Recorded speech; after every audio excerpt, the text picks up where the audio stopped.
We are now 1 month into the CO2 injected planted aquarium. It's been a couple weeks since I've uploaded an update video, and a lot has changed.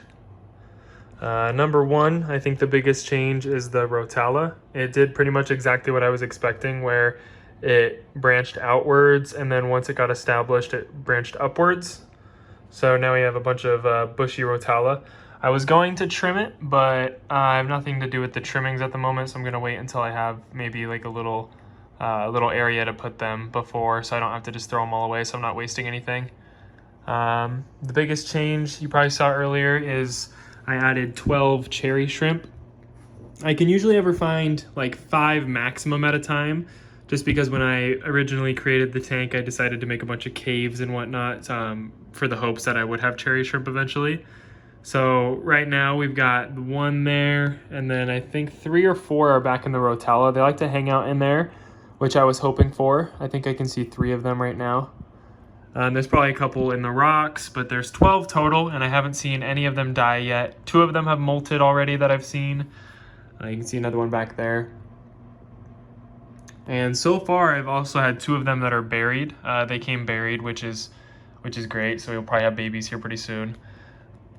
The biggest downside so far in the month has been the algae growth. There's a lot of algae growth, especially on the moss there. It's starting to go away, mainly because the reason that it came was because I accidentally broke the lid to the tank. And so the light that came through was just super intense, and so the algae grew pretty quickly. But I got those floating plants there, and then I got another lid, so hopefully the algae will die off here within the next couple weeks and we won't see as much. I've been trying to clear it up, and it's cleared up quite a bit just in the last week. We did lose one of the Cory catfish. I believe when we got him originally, he had swim bladder, and so he just wasn't doing too great, and he died a couple days ago. But we still have 5 of them. The little ones are getting really big, and then the bigger ones are looking really healthy, so they all seem to be doing super well.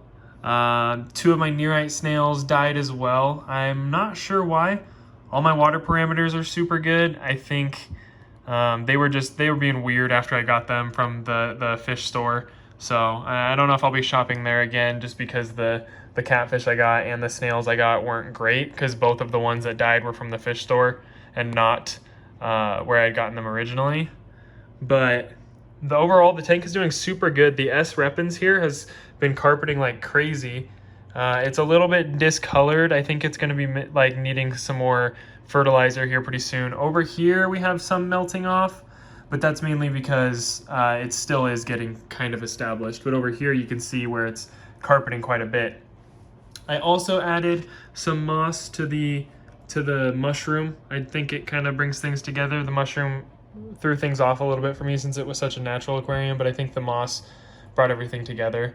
So I'm hoping a lot of the algae there will die off, and then we'll be left with some moss, because you can see it's starting to actually get that Christmas shape, which this moss has been way more slow growing than I expected. But overall, the growth has been pretty insane for the last month. So I'll probably update here in the next week or 2, hopefully, probably closer to 2 weeks, just because we see a lot less growth over a course of a briefer period, I guess, if that's how I wanted to word that. But yeah, so everything's doing really great. The Bucephalandra down here as well is doing great. But yeah, I hope you guys liked the video. Remember to subscribe, leave a like, turn on the post notifications so you can get when I upload, and enjoy the rest of your day.